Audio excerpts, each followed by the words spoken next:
A long, long time ago, in a far, far away place called Blackistan, there were wars, and these conflicts were called the Blackistan Wars.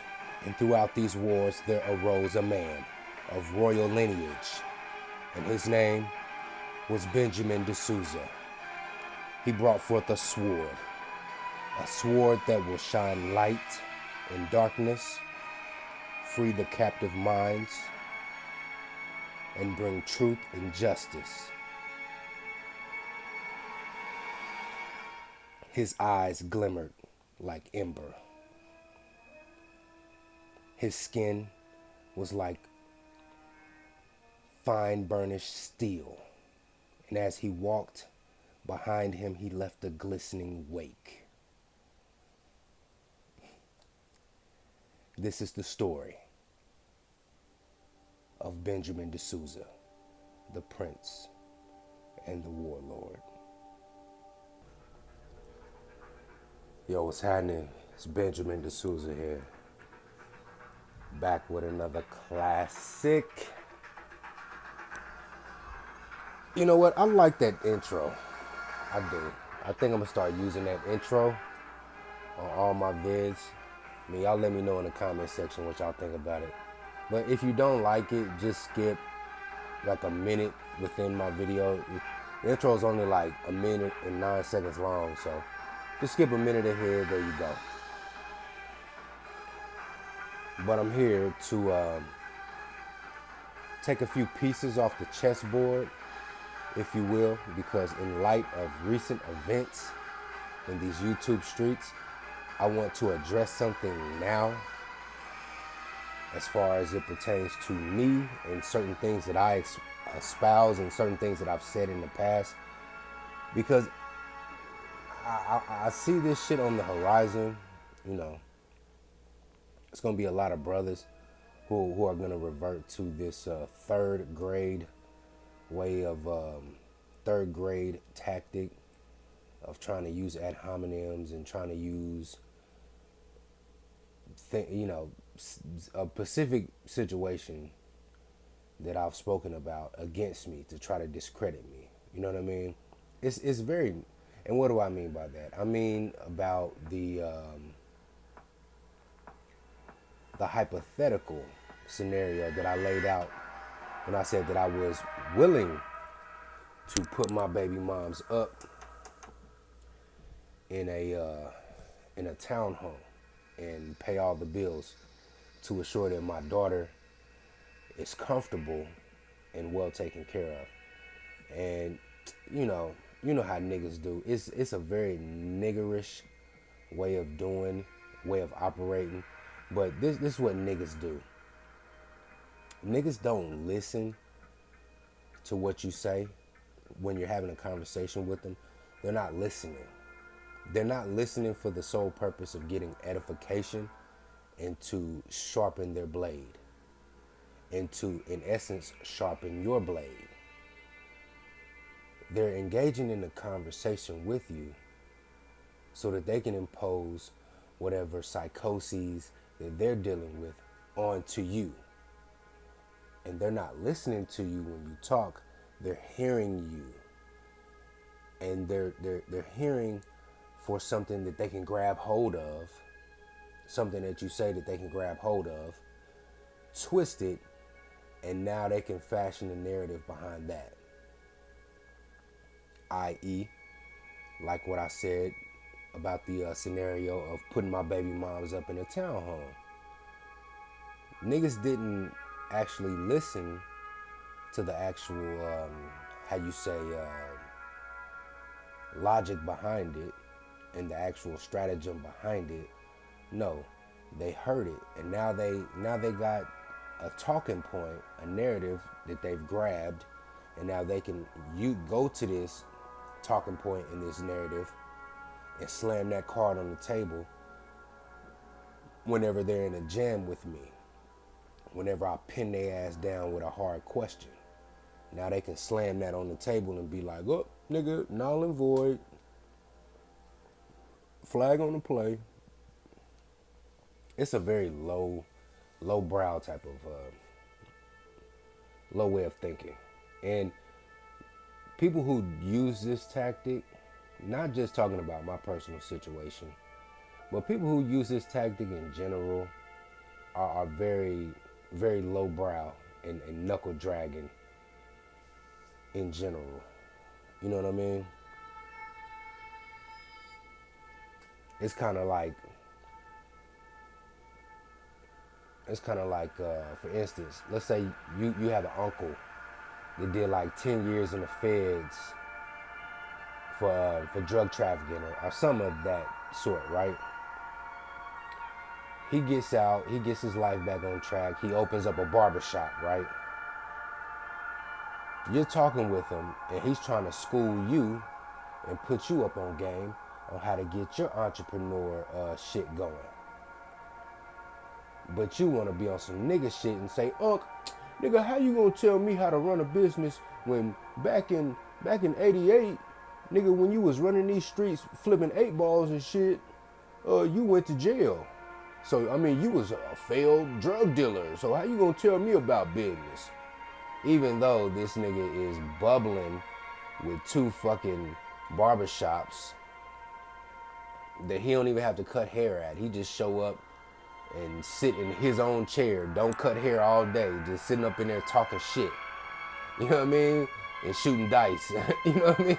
And the little kids coming in who waiting to get their hair cut, he just whooping their ass on 2K and 2K on the fucking TV and shit. Like, all right, but you know, that's how niggas do, man. But yeah, there's a concept, and let me explain that specific scenario and what I was attempting to do. It's something in the business world called a hostile takeover. And if you're not familiar with what a hostile takeover is, a hostile takeover is when a bigger business, a bigger, more profitable, more efficient business, or a conglomerate of businesses comes to a town and they approach a smaller, less profitable, less efficient business that operates in the same industry as them.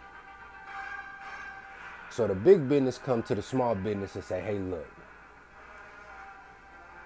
we like this town. We like the market. We're coming to this town and we're going to set up shop.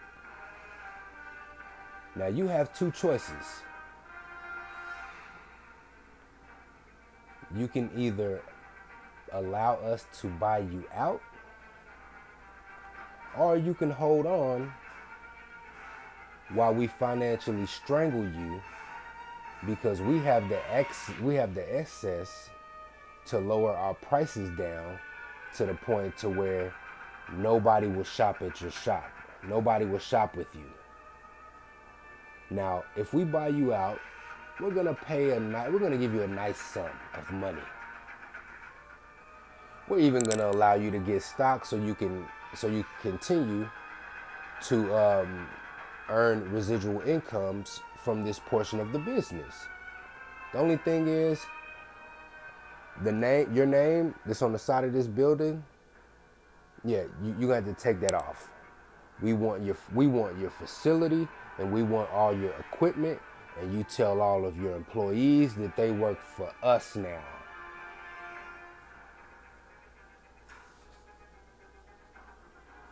What you think that small business gonna do?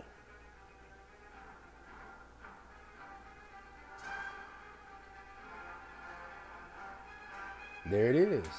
Plain and simple. It's called a hostile takeover. Hostile takeover. We coming to we taking your shit.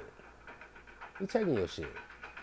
But, you know, you got so many talking heads on YouTube talking about they know that, you know, they're ruthless and they're so astute at business, and, you know, they're concentrated on getting black men financially stable and financially viable and financially competitive, when they don't even understand simple and basic business concepts as a hostile takeover.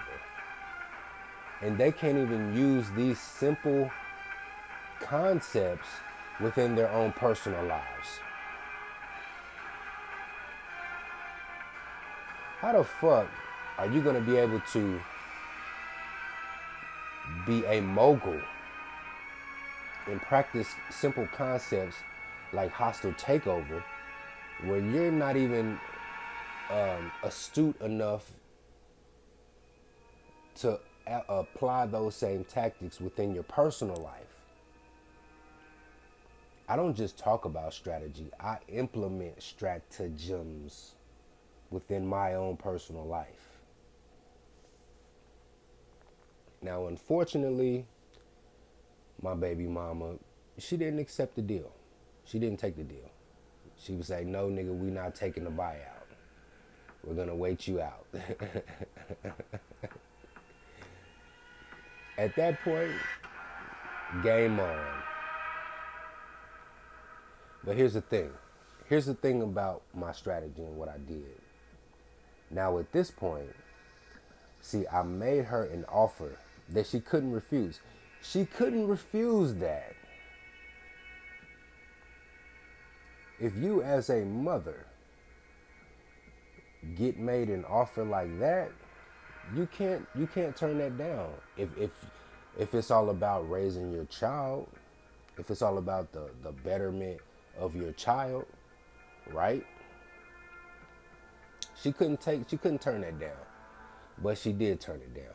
And this is the fault in what she did by turning that down. Now, she can't then double back and ask me for money and try to nickel and dime me every fucking month on a daycare bill here, or a car note there, or a cable bill, or a light bill, or a utility bill there. She can't do that. She can't. I mean, she can, but I'm just gonna say, well, bitch, I offered to put you up in a 3-bedroom luxury townhome, all utilities paid.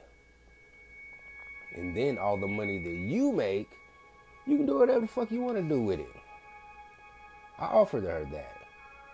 But now you can't, now since you turned that down, now you can't double back and try to hit me up every month for $300, $400, $500 additional dollars so you can give it to whatever Pookie and Ray Ray nigga that you fucking so he can go get an 8-ball, buy a couple of 8-balls to try to flip. No, bitch.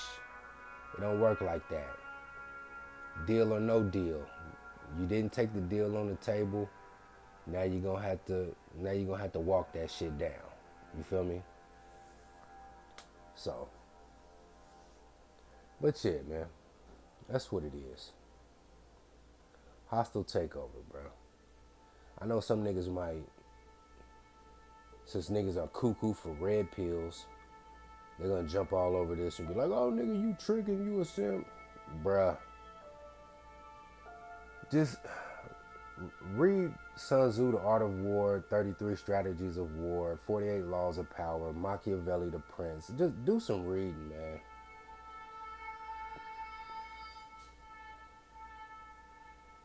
Get up on some game, bro. But yeah, that's all I got. Get up on that.